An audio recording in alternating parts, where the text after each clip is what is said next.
How's it going? Bizarro here with a quick test subjects video that we have affectionately titled How to Solve a Problem. Sometimes no matter how much research or reading you do of a product description, things can be deceptive or not entirely clear. We need a room full of these little LED arrow things here, and we thought that because they were turn signals that they would continuously go, right? They would just repeat a cycle. Guess what? Boop. They don't. They do one full cycle and they stop. So this is how you solve a problem.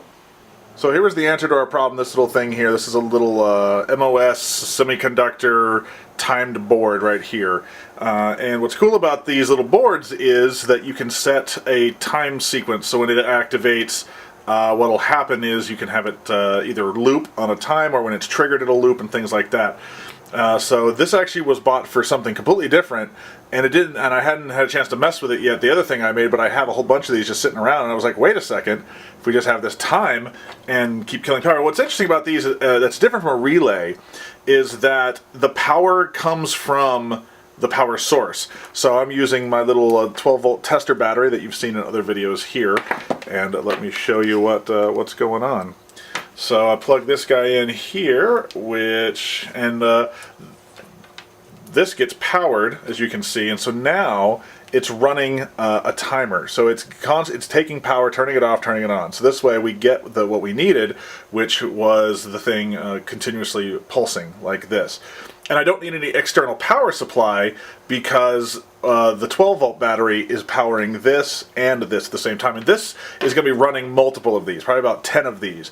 What's nice about these is the total amperage is like 80 milliamps. So if I was running 40 or 20 of these, maybe even 40 of these, it's about 2 amps or a little less maybe, right?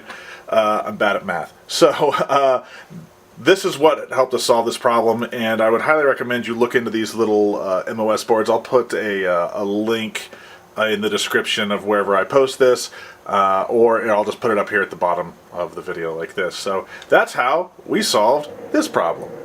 So being a prop builder or any kind of consultant or anything like that really comes down to knowledge and knowing about things and knowing how to solve problems.